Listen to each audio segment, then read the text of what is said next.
Next लिख लो आप 7th number, aromatisation reactions. Aromatisation reactions. Aromatisation का मतलब होता है formations of aromatic compound. Aromatisation का मतलब ये होता है फॉर्मेशंस ऑफ एरोमेटिक कंपाउंड।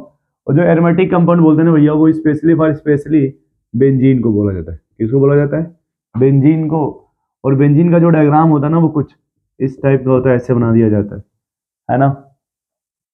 अच्छा एक बात और देखो, कभी कभी उसी बेंजीन को ऐसे भी बना दिया जाता है। तो बीच में एक ऐसे एरो होता है जिसको बोलते हैं केकुले स्ट्रक्चर। जिसे क्या बोलते हैं भाई? Kekule structure.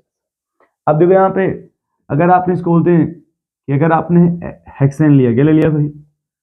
हेक्सेन, 6 कार्बन है ना, 2 4 6 कार्बन है ना। इसका मेटल के साथ हीट कर दो। किसके साथ? मेटल के साथ अगर आपने हीट कर दिया तो इससे बेंजीन बन जाएगा। क्या बन जाएगा? बेंजीन। यदि आपने 7 कार्बन ले लिया और फिर वही सेम प्रोसेस किया तो ये टॉल्यूइन बन जाएगा। किसमें कन्वर्ट हो जाएगा? टॉल्यूइन में। अगर आपने 8 कार्बन ले लिया ऐसे, 2, और फिर आपने मेटल के साथ हीट कर दिया। जब मेटल के साथ हीट कर दोगे तो देखो इसमें उसी बेंजीन पे 2 ग्रुप ऐसे लग जाएगा, है ना। तो यहाँ कहते हैं लोग, कभी कभी यार नोट में पूछा जाता है, सर ये बताओ नोट में ये कौन सा मेटल लेना है। तो आप वेनेडियम ऑक्साइड ले सकते हो, V2O3, या फिर मोलिब्डेनम लिख सकते हो, है ना, या फिर क्रोमियम ले सकते हो, Cr2O3। ये सब मेटल आप यहाँ पे यूज कर सकते हो। और थोड़ा रिएक्शन हाई टेम्परेचर पे होता है। क्या होता है? हाई टेम्परेचर पे जैसे आप एरोमेटिक कंपाउंड बना लेते हैं। ठीक है, नेक्स्ट लिख लेना 8th नंबर पे, साइक्लिक पॉलीमराइजेशन। Cyclic polymerization. और ये भी जो साइक्लिक पॉलीमराइजेशन, इससे भी हमें बेंजीन ही बनाना होता है। क्या बनाना है? बेंजीन। तो इसमें ये होता है कि अगर आपने एसिटिलीन लिया है, कितना क्या लिया है? एसिटिलीन, और आपने इसके 3 मोल लिया है, और आपने यूज किया रेड हॉट आयरन, और टेम्परेचर आपने हाई टेम्परेचर लिया है। टेम्परेचर क्या लिया आपने यहाँ पे? High temperature. तो इससे बेंजीन का फॉर्मेशन, किसका फॉर्मेशन होता है? बेंजीन का। देखो कैसे, इसको बोलते हैं मॉलिक्यूलर रिएक्शंस। इसका नाम क्या बोलते हैं? Molecular reactions. मुझे लगता है शायद ये नहीं दिख रहा है, क्या कि दिख रहा है यहाँ पे? ठीक। अब देखो, जैसे आपका ये बॉन्ड इधर टूट जाएगा, ये हाँ इस गैप में टूटेगा, और ये वाला इधर टूट जाएगा। तो देखो पहले ट्रिपल बॉन्ड है ना, जब इस गैप में आएगा तो ट्रिपल बॉन्ड से वो डबल बन जाएगा। इस गैप में पहले कोई बॉन्ड नहीं था तो एक बॉन्ड सिंगल बन जाएगा। ये ट्रिपल बॉन्ड से इधर आ गया तो ये डबल हो जाएगा। यहाँ कोई बॉन्ड नहीं था तो ये सिंगल बॉन्ड बन जाएगा ऐसे, उधर फिर डबल बॉन्ड हो जाएगा ऐसे, फिर ये सिंगल बॉन्ड हो जाएगा। ठीक है, इसी को बेंजीन बोलते हैं। इसी को क्या बोलते हैं भाई?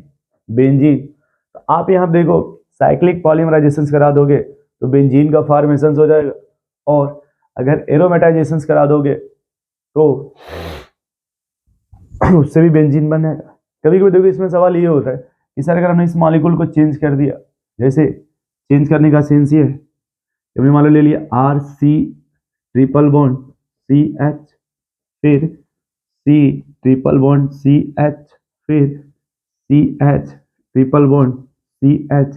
अब बताओ सर जी प्रोडक्ट क्या बनेगा?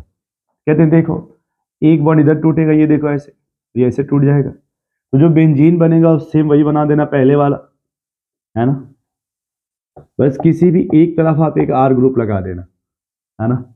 अगर आपने इसमें से एक और लगाना चाहते हो कि सर हम ये एक और लगाना चाहते हैं R, ठीक है, तो फिर इसमें एक और लगा दोगे आप इस तरह से, है ना।